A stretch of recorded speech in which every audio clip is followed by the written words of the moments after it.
صادق بشكل مدني كمية xildhibaanada golaha wakiilada ee dawladda Puntland waxaad ka warbixisata fikradaada ku aadan sida ay fikrad ahaan kula muuqato asbuucida aanu ka soo gudubnay raafkii ciidamada Kenya ay u geysteen shacab Soomaalida ee ku dhaqan dalka Kenya iyo mas'uuliyiinta sare dawladda ka tirsan iyo golaha wakiilada ee dawladda ku meel gaarka ah ee Soomaaliya maxay kula muuqataa fikrahan bismillaahir rahmaanir rahiim assalaamu alaykum warahmatullaahi wabarakaatuh markoowaad dhageystayaasha iyo daawadayaashaba waxaan salaamayaa salaamka ku salaamayaa waxaan ka qabaa arintaas runtii arin aan wanaagsanayn laba qayboodba uma wanaagsana waa markoowaad mas'uuliyiin dawladeed oo dawladda Kenya dawlad ahaan aqoonsan tahay dawladda ku meel gaarka saynu la socono dalka Kenya ayaa lagu dhisay sharciyadeeda iyo dawladnimadeeda iyo mudanayaasheeda iyo golayaasheedaba way aqoonsantaa marka waxa weeye iyadoo nidaamka caalamiga ah iyo nidaamka gobolnimo oo dawladaha IGAD ee ku mintidayay sidii Soomaaliya dawladnimo looga dhalin lahaa iyagu kamid ahaa hormuud ka ahaa mas'uuliyiintii qaranka ay lahaayeen doon baan ugu jirnaa inay iyagu xirxiraan oo xabsiyadooda gashaan waxa weeyaan arrin iska hor imaad ah oo Soomaaliya dawladnimo ka rabnaa oo ku dadaalana oo dawladaha IGAD ee safka hore kaga jira hirgelinta dawlad Soomaaliyeed haddana unugii dawladnimada u taagnaa baan anagu burburinayna oo xirxirana oo runtii xabsiyo sharci darro gelinayna waa waxaan macquul ahayn taa waxaan u arkaa arrin ay ku khaldantahay dawladda Kenya midda labaad dawladda dadka Soomaaliyeed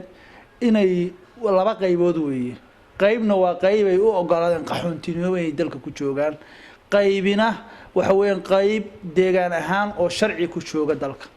iyada lafteedana in sharciga loo maro bay ahayd oo qofkii dambiile ah kaliya la qabto laakiin in la yahay Soomaali ma tahay anu waxaan arkaa meesha tacaddi weyn oo ka dhacay dawlad ahaan loogu tacadiyay shacab ahaan loogu tacadiyay sharafka iyo sumcadda dawladda Kenya wax weyn inay u geysan doonto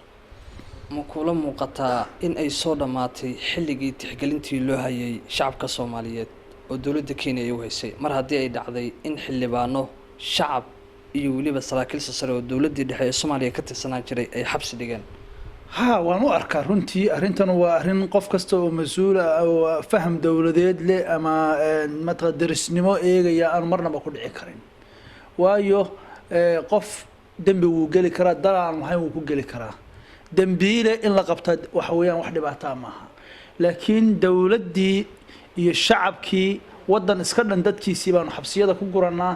oo mid dambiile iyo mid aan dambi lahayn baa aan ururinaa runtii waa wax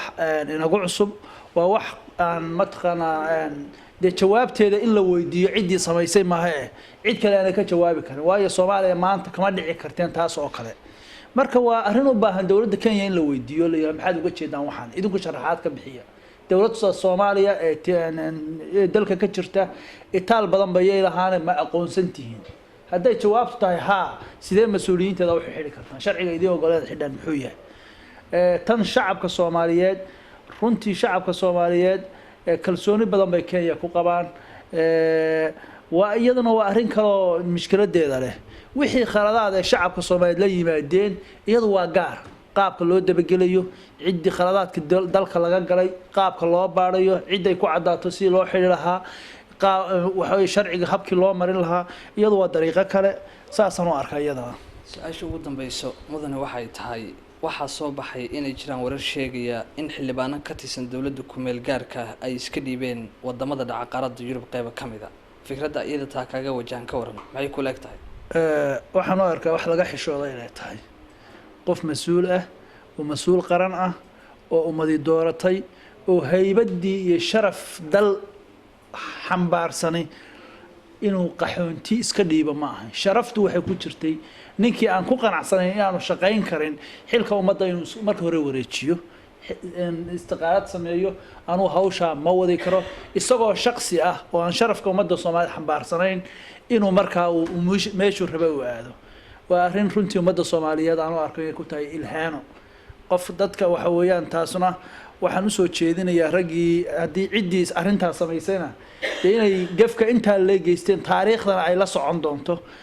ummadda Soomaaliyeedna ay dhaawac weyn u geysteen oo ay ka dhigeen hadda waxay arrintaas xayiraad ku sameynaysaa mas'uuliyiinta iyagu raba dalka inay badbaadiyaan oo xilalka haya dhaqdhaqaaqoodii ay ummadda uga adeegi lahaayeen bay dhaawac weyn u geysanaysaa waayo qof kasta oo ka mid ah waxa loo arkaya inuu baxsan doono aad iyo aad bay nimankaasu dalka jariimo uga galaan aniga aragtidayda waa mahadsantii